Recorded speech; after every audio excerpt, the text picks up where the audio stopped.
We're here at Patonkatonk 2026. We're going to enjoy some of these nice bands. We're going to ask people what they think about John Fetterman. I'm Mike Mizek with the local news. And who am I talking to? Daniel Mitchell. All right, today we're walking around. We're asking people, what do they think about John Fetterman? What's your general impression of John Fetterman? I'm surprised he has time to do anything between eating all those Palestinian babies. Okay. All right, so not a big fan, not a big fan. If you could send him a message, if you could tell him something, what would you say to him?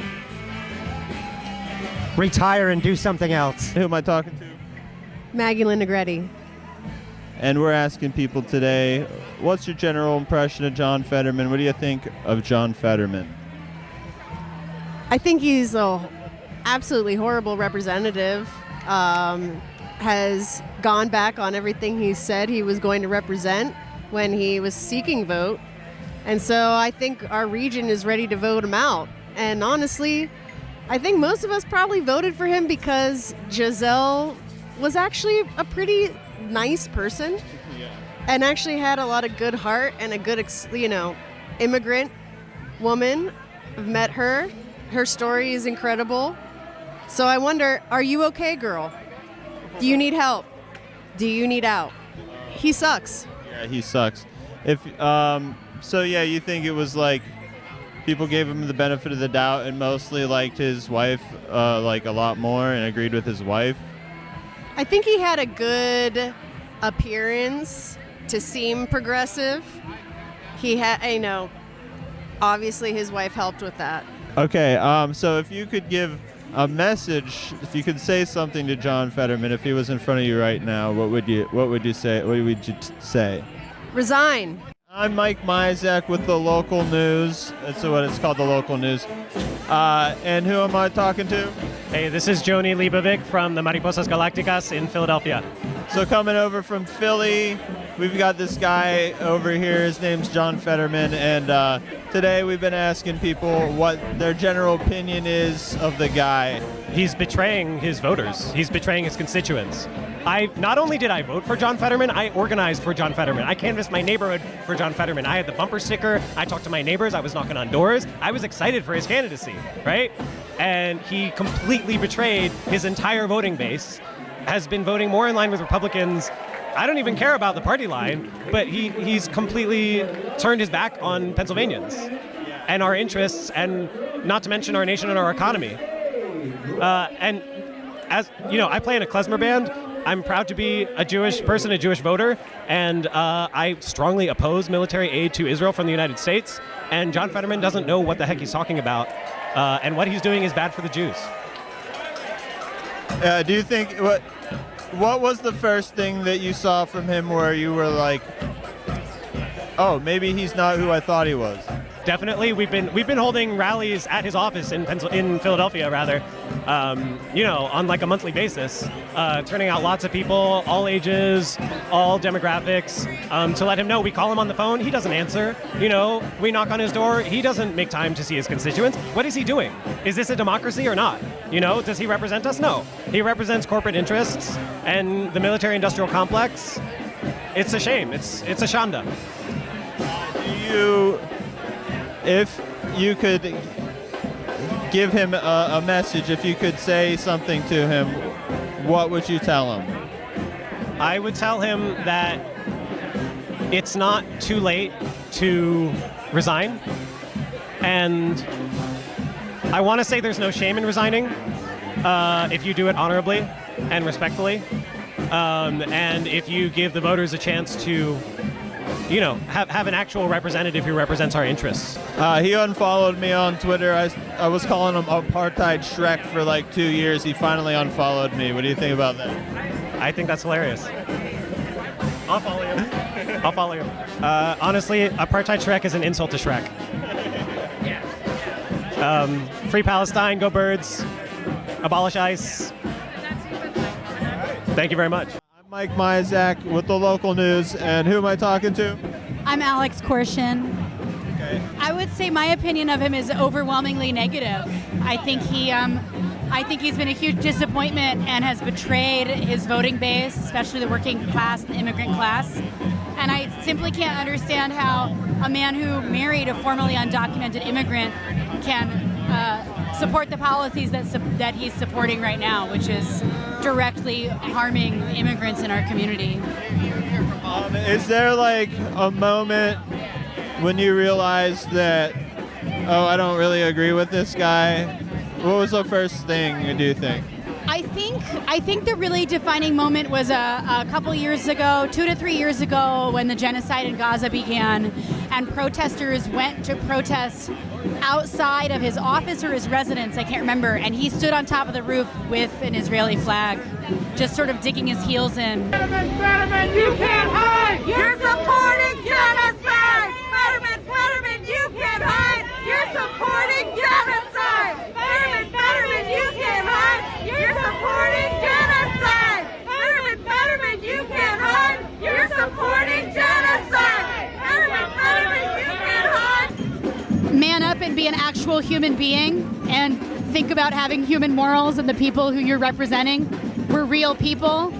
So just grow some moral fiber, John Fetterman. All right, I'm Mike Mizek with the local news, and who am I talking to? Mike Cummins. All right, Mike. And we've been asking people today your general opinions on John Fetterman. I was actually a pretty adamant supporter of him all the way back in the days of Braddock and some of the mixed record, but some really great stuff he did for Braddock. Met him personally a few times at Bernie Sanders rallies, different things. I was like pretty excited actually about somebody who looks like a working class person who's just not bothered by all the norms and had a pretty progressive message. Always kind of sucked on Israel in my opinion, but overall pretty good, right? And then he has a stroke and has brain damage and becomes basically a Republican, and I'm like, I don't know what, I mean, that is like the perfect illustration of Republicanism these days. Today's MAGA Republicanism, right? Like, brain damage causes it, apparently. So yeah, all I see these days is him doing things that piss off the base that elected him, which is the progressive base, not the centrist corporatists. And the only people supporting him are like MAGA supporters. They're like, he's the only one making any sense. And then he just the other day said he won't switch parties. So I mean, he's kind of done, right? Like he can't win a primary. And if he ran as a Republican, he might win, honestly. Like, that would be actually kind of scary. I think he might actually be able to win in Pennsylvania if he switched parties. But if he stays in the Democratic Party, he's gonna get routed in the primary. Oh yeah. Yeah, the Working Families Party has said that they're going to back a primary challenger for Fetterman. Do you have any ideas on who you'd like to see in that or anything? If you have any thoughts on that? I mean, there's some people that I'd love to see run, but I also don't want to see them leave their current roles. So like Summer Lee comes to mind. There's we have some great reps here. They're also doing great work here. So I'm always torn about that. I'd love to see just a young upstart come up. It's not usually how it works in the Senate, but it can happen. Grant Plattner's doing it in Maine, right? He has no political history, and he's taken the state by storm. So that's what I would love to see, is keep our current great people in their roles and bring in somebody who's just going to take the party by storm. But it's really hard to fight the Democratic establishment to make that happen. Fetterman is like historically unpopular, so it's like I feel like a way bigger window right now for someone to come in who you might not see otherwise in other times. My concern about that is that going to be a corporatist, centrist Democrat that comes in with a lot of money backing him? Because that, the corporatist, right? The corporatist Democrats do not want people like what John Fetterman ran to be. They do not want those candidates, and they see that as an opportunity too. Him being so unpopular, to get someone more moderate back in. So that's my concern. But I think at the same time, people were so excited about him, and he did win. on the left coming in and saying, hey, let's get a real progressive in there. He proved that a real progressive, right, by what he said and sort of most of his history, can win statewide. So I think it's also an opportunity to get someone even more like solid left, even on Israel, and not, waving an Israeli flag off his freaking container house. If you had something to say to him, what would you say to Fetterman if he was here right now? Resign. It's the only message I have for him. Resign again. Resign and get help. Like he needs help. It's sad. Like I tried to support him through the stroke, everything, and like his recovery, and like some crazy stuff. I was like, okay, he went through a traumatic thing. I'm sympathetic. But he's just gone off the deep end since then. So like, no, it's time. Get some help and resign. You're not fit anymore for this office. All right, I'm Mike with the local news, and who am I talking to? Mark. And Mark, we're asking everyone the same question today. What is your general impression of John Fetterman, what he says, what he does? Incredibly hypocritical, very disappointed in him. Yeah, that's my overall. Pretty much. Were you a supporter before? I always disagreed with him on certain things, but I preferred him over the alternatives. When I first moved back to Pittsburgh like 25 years ago, I was an urban farmer, and I did some work in Braddock with him, and he came out and he helped people find houses who wanted to move to Braddock. He was a super cool guy, but then as I looked into his politics, I realized we diverged on a couple of things, but just the willingness to blatantly disregard the will of the people he's paid to represent is pretty devastating.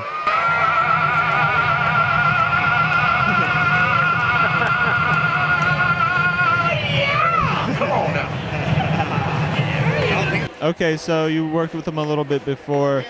Do you remember what it was that at first when you realized that maybe you guys didn't line up as much as you thought you might? Oh yeah, there was that controversy about him pulling a guy on his own in his own neighborhood, and I was like, that's not cool, John. What's really going on? But the fact that he was getting tattoos of people's names that were killed in his district, I was like, okay, this guy's about it. He's not leaving.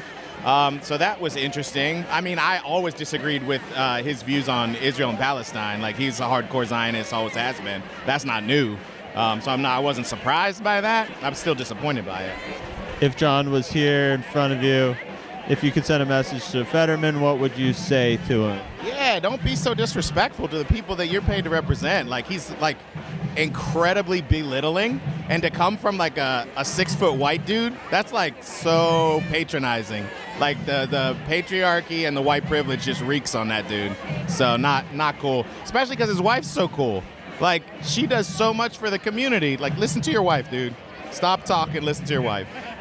Listen to your wife, listen to Giselle. I'm Mike Mizek with the local news, and I'm here with... Oh, hello. Am I supposed to introduce myself? My name's Jason. Hello. Hi, Jason. What's up? Today we're asking, what's your general impression of John Fetterman? What do you think about John Fetterman? Well, as an ogre, I feel like he's needing some kind of like a rich collaborator, a donkey type. I think that he's fallen off the track in his swamp kind of essence, and he just needs some rich encouragement from someone who will push him away from the crassness that an ogre tends to inhabit.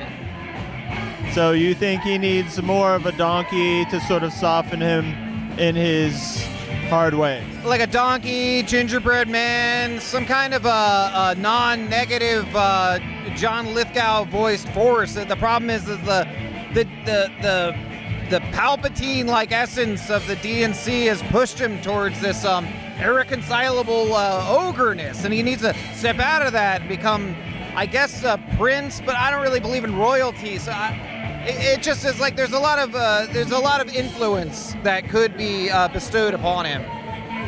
The Levi's Corporation. Levi's was doing a bang-up job for pushing his image towards something like hip, cool, yeah, a little bit radical. Maybe he would have been a skateboarder, senator to skateboarder. I feel like it would have been pretty impressive to see him do an ollie or a kickflip. Not John. Do you have something you'd like to say to him? If you could give him a message, what would you say to Mr. Senator Fetterman? I know that you love the swamp. You know, you're wanting to get in there. You wanted to like let that be a part of you, but you gotta step away from it and be the fairy tale. Well, not king, but I don't know, pauper. You should be more of like a pauper. Come on down to our level. You like a monolith of a man. You need to be a human being again. Stop being such a I don't know, a bloated, fetid corpse of a man. Really, I don't know. Your politics they're a broken thing. So, Donkey, if you're out there, this is to you. Get thee to Braddock immediately. This is a sick sweater vest, an incredible sweater vest, and his mom made it, which is incredible. She's a world-class garment maker, in my opinion. My mom loves to do this too, and she makes me stuff all the time, and every time I'm like, this is the best thing in the entire world. I hope I have it forever. I did see you're wearing the fuck ice pin. Yeah. We are asking people their opinion on John Fetterman today. Would you like to answer that or no? I wish that he would do something that was useful for us. I had hope for him when he was elected, and he has done nothing of value. And I really wish that we could say differently, because I feel like he was a controversial pick, and we got him in, and I was really excited for that. And then he did absolutely nothing, and I really wish that we could say differently. The hot rotisseries on Snap, EBT, that's not enough for you? The hot roti, did you hear about that? No, I actually have not. U.S. Senator John Fetterman and other lawmakers are championing a new piece of legislation named for a staple of grocery stores across the country. Co-sponsors of the Hot Rotisserie Chicken Act, that's what it's called, say it's meant to allow recipients of the Supplemental Nutrition Assistance Program, SNAP, to purchase hot rotisserie chicken with their benefits. This bill, which is sponsored by Fetterman, one other Democrat, and one Republican, does not increase funding or participant eligibility for SNAP, nor does it allow any other hot foods to be eligible for purchase using SNAP benefit. You can now get a hot roti with using your EBT. Okay. And he led the charge for that. They passed it. Cool. Awesome, I guess. Yeah, you don't think that's enough? He has a lot. He's in a position of power, and I just wish he would utilize it, like, for more. There's a lot of struggles in Pittsburgh. I think a lot of people deserve. I love Pittsburgh. I love living here. It's an amazing city, and I just wish that he was doing more for the people that actually live there and showing up. And I feel like he's not really doing that. And then we've also been asking if you could send John Fetterman a message, and what would you say to him? Show up. I think that the best thing you can do for the people that you love is show up, and if he really cares about the people of this city, he would be doing more of that. And who am I talking to? Laura. And Laura, you had a message for people about who donated to John Fetterman. What was that? Well, you know you can request your money back that you donated from him, right?